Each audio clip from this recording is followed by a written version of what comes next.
ये वीडियो दूसरा पार्ट है हमारे इस चैप्टर का, जिसका नाम है संसार सागर के नायक।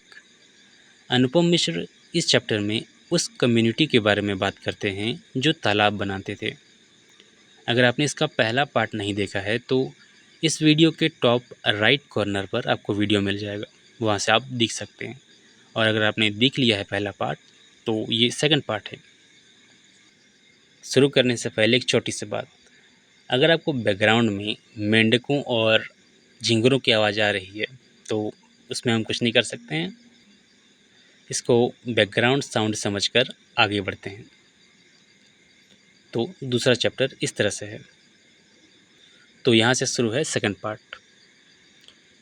भीलों में कई भेद थे, नायक, नायिका, चोली वाला नायक, कापड़िया नायक, बड़ा नायक, छोटा नायक और फिर तालाबिया, गरासिया, सब तालाब और पानी के काम के नायक माने जाते थे। नायक या महाराष्ट्र कोंकण में नाइक उपाधि बंजारा समाज में भी थी। वन में विचरण करने वाले बिंचर धीरे धीरे बंजारे कहलाने लगे। ये आज दयनीय बना दिए गए हैं, पर एक समय ये शहर से दूर सैकड़ों पशुओं पर माल लदाकर व्यापार करने निकलते थे। गन्ने के क्षेत्र से धान के क्षेत्र में गुड़ ले जाते और फिर धान लाकर दूसरे क्षेत्रों में बेचते थे। शाहजहां के वजीर आसफ जहां जब सन 1660 में दक्कन आए थे तो उनकी फौजी का सामान भंगी जंगी नाम के नायक बंजारों के बैलों पर लदा था। बैलों की संख्या थी 1,80,000। भंगी जंगी के बिना शाही फौज हिल नहीं सकती थी। उनकी प्रशंसा में वजीर आसफ जहां ने उन्हें सोने से लिखा एक ताम्रपत्र भेंट किया था। वर्णनों में कुछ अतिशयोक्ति होगी, पर इनके कारवां में पशु इतने होते थे कि गिनना कठिन हो जाता था। तब इसे 1,00,000 पशुओं का कारवां मान लिया जाता था और ऐसी टोली का नायक लाखा बंजारा कहलाता था। हजारों पशुओं के इस कारवां को सैकड़ों लोग लेकर चलते थे।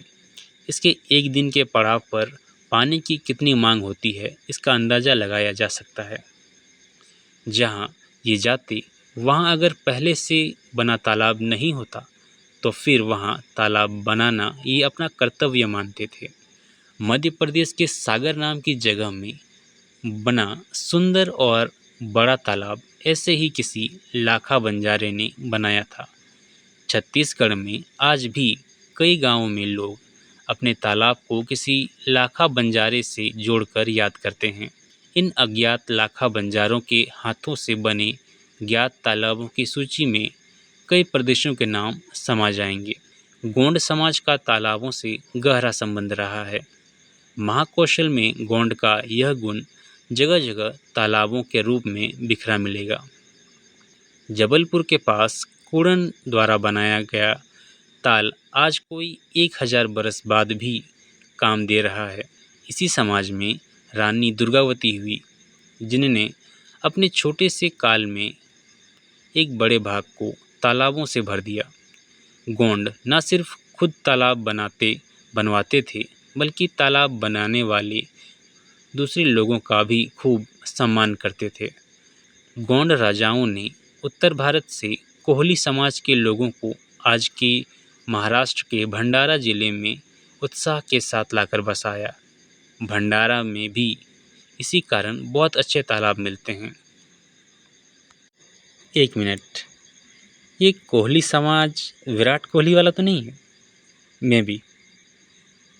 बड़े तालाबों की गिनती में सबसे पहले आने वाला प्रसिद्ध भोपाल ताल बनवाया तो राजा भोज ने था, पर इसकी योजना भी कालिया नामक एक गोंड सरदार की मदद से ही पूरी हो सकी थी। भोपाल होशंगाबाद के बीच की घाटी में बहने वाली कालिया समेत सोत नदी इन्हीं गोंड सरदार के नाम से याद की जाती है। उड़िया, ओढ़ही, होरही, ओंड, औंड, जैसे जैसे जगह बदली वैसे वैसे इनका नाम बदलता था, पर काम एक ही था, दिन रात तालाब और कुएं बनाना, इतने कि गिनना संभव न बचे। ऐसे लोगों के लिए ही कहावत बनी थी कि ओड़ हर रोज नए कुएं से पानी पीते हैं।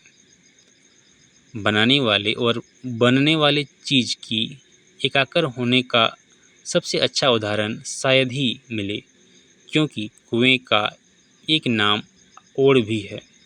ये पश्चिम में ठेठ गुजरात से राजस्थान, उत्तर प्रदेश, विशेषकर बुलंदशहर और उसके आसपास के क्षेत्र, महाराष्ट्र, मध्य प्रदेश, उड़ीसा तक फैले थे। इनकी संख्या भी काफ़ी रही होगी। उड़ीसा में कभी कोई संकट आने पर 9 लाख ओड़िया के धार नगरी में पहुंचने की कहानी मिलती है। ये गधे पालते थे। कहीं ये गधों से मिट्टी ढोकर केवल पाल बनाते थे, तो कहीं तालाब की मिट्टी काटते थे। प्रायः स्त्री पुरुष एक साथ काम करते थे। ओड़ी मिट्टी के अच्छे जानकार होते थे। मिट्टी के रंग और मिट्टी की गंध से स्वभाव पढ़ लेते थे। मिट्टी की सतह और दबाव भी खूब पहचानते थे। राजस्थान में तो आज भी कहावत है कि ओड़ी कभी दबकर नहीं मरते। प्रसिद्ध लोक नायिका जसमा ओड़न धार नगरी के ऐसे ही एक तालाब पर काम कर रही थी जब राजा भोज ने देख अपना राजपाट तक छोड़ने का फैसला ले लिया था।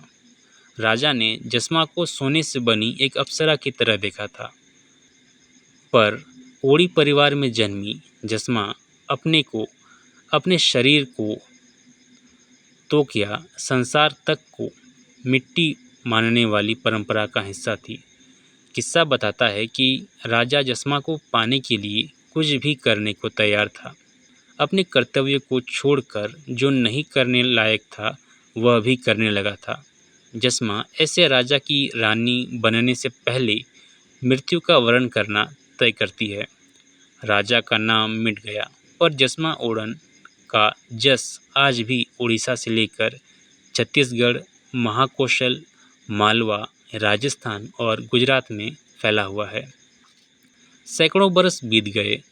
इन हिस्सों में फसल कटने के बाद आज भी रात रात भर जसमा ओड़न के गीत गाए जाते हैं, नौटंकी खेली जाती है। भवई के मंचों से लेकर भारत भवन, राष्ट्रीय नाटक विद्यालय तक में जसमा के चरण पड़े हैं। जसमा ओड़न का यश तो लोगों के मन में बाकी रहा, पर ओड़िया का तालाब और कुएं वाला यश नए लोगों ने भुला दिया है। जो सचमुच राष्ट्र निर्माता थे, उन्हें अनिश्चित रोजी रोटी की तलाश में भटकने के लिए मजबूर कर दिया गया है। कई ओड़ी आज भी वही काम करते हैं। इंदिरा नहर को बनाने में हजारों ओड़ी लगे थे, पर जस चला गया है उनका। उड़ीसा में ओड़ियों के अलावा सोनपुर और महापात्रे भी तालाब और कुएं के निर्माता रहे हैं। ये गंजाम, पुरी, कोणार्क और आसपास के क्षेत्रों में फैले थे। सोनपुरा बालिंगर जिले के सोनपुर गांव से निकले लोग थे।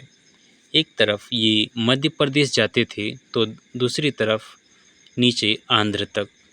खरिया जाति रामगढ़, बिलासपुर और सरगुजा के आसपास तालाब, छोटे बांध और नहरों का काम करती थी। 1971 की जनगणना में इनकी संख्या 23,000 थी। बिहार में मुसहर, बिहार से जुड़े उत्तर प्रदेश के हिस्सों में लुनिया, मध्य प्रदेश में नौनिया, दुसाध और कौल जाति भी तालाब बनाने में मग्न रहती थी।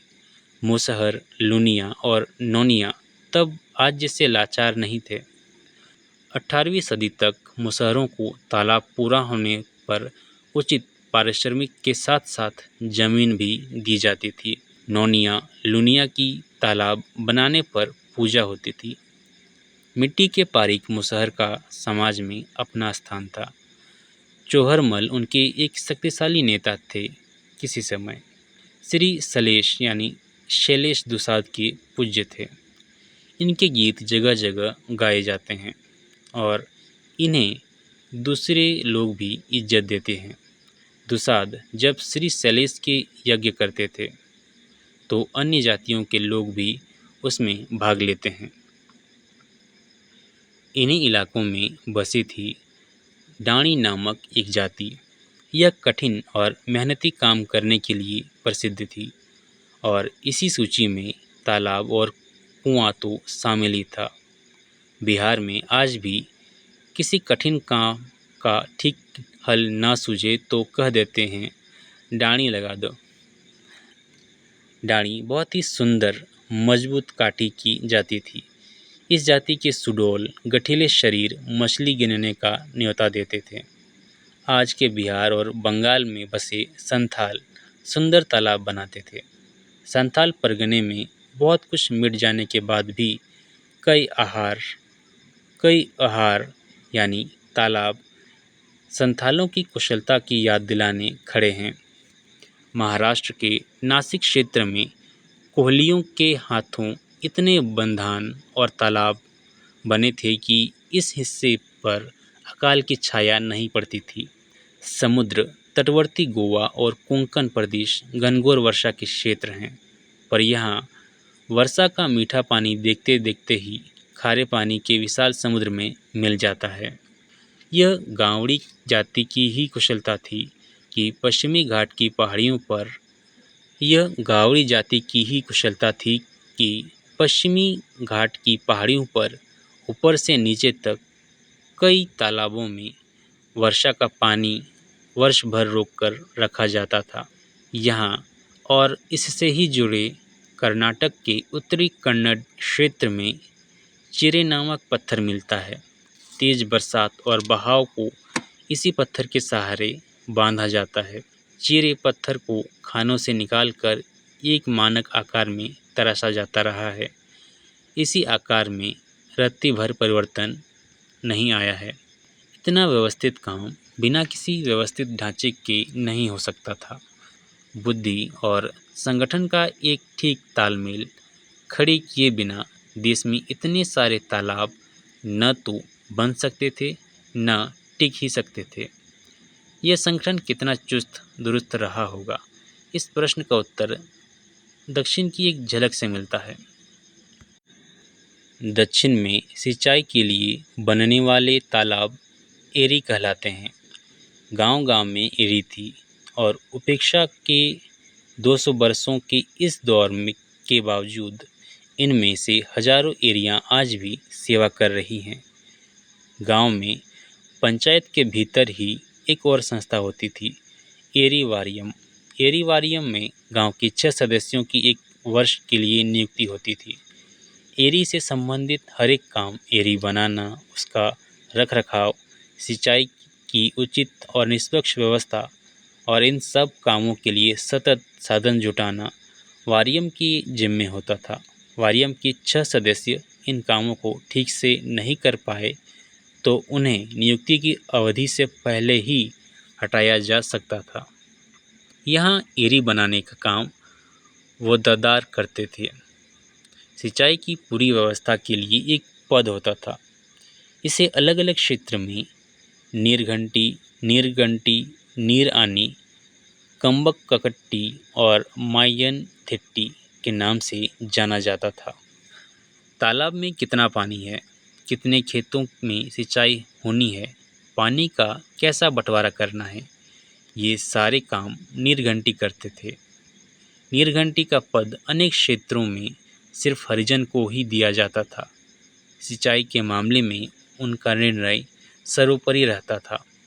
किसान कितना भी बड़ा क्यों ना हो, इस मामले में नीरघंटी से छोटा ही माना जाता था। एक तरफ दक्षिण में नीरघंटी जैसे हरिजन थे तो पश्चिम में पालीवाल जैसे ब्राह्मण भी थे।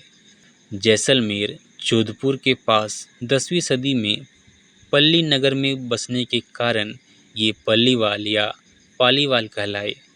इन ब्राह्मणों को मरुभूमि में बरसने वाले थोड़े से पानी को पूरी तरह से रोक लेने का अच्छा कौशल सध गया था। वे खंडीन के अच्छे निर्माता थे।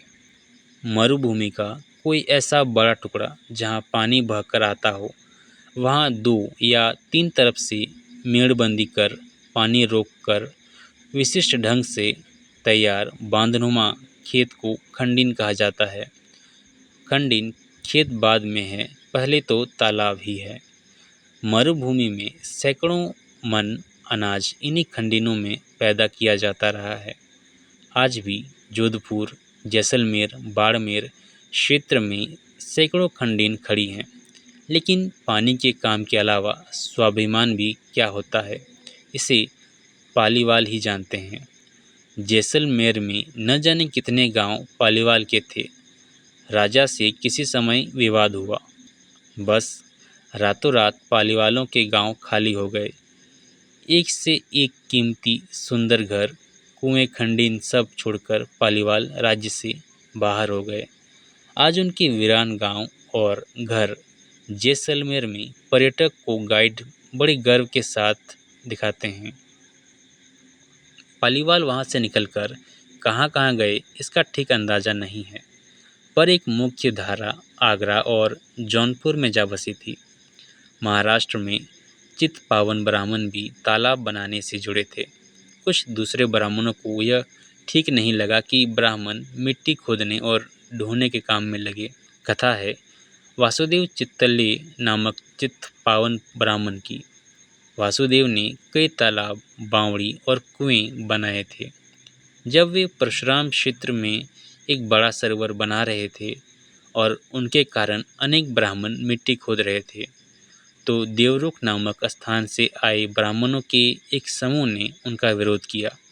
तब वासुदेव ने उन्हें शाप दिया कि जो भी ब्राह्मण तुम्हारा साथ देंगे वे तेजहीन होकर लोगों की निंदा के पात्र होंगे। उस चित्पावन के शाप से बाद में ये लोग देवरुख ब्राह्मण कहलाए। देवरुख ब्राह्मण तेजहीन हुए कि नहीं, लोक निंद बने कि नहीं पता नहीं, लेकिन चित्पावन ब्राह्मण अपने क्षेत्र में और देश में भी हर मामले में अपनी विशेष पहचान बनाए रहे हैं। कहा जाता है कि पुष्करना ब्राह्मणों को भी तालाब ने ही उस समय समाज में ब्राह्मण का दर्जा दिलाया था। जैसलमेर के पास पोखरण में रहने वाला यह समूह तालाब बनाने का काम करता था। उन्हें प्रसिद्ध तीर्थ पुष्कर जी के तालाब को बनाने का काम सौंपा गया था। रेत से घिरे बहुत कठिन क्षेत्र में इन लोगों ने दिन रात एक करके सुंदर तालाब बनाया।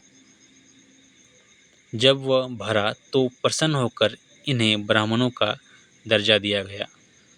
पुष्करना ब्राह्मणों के यहाँ कुदाल रूपी मूर्ति की पूजा की जाती रही है।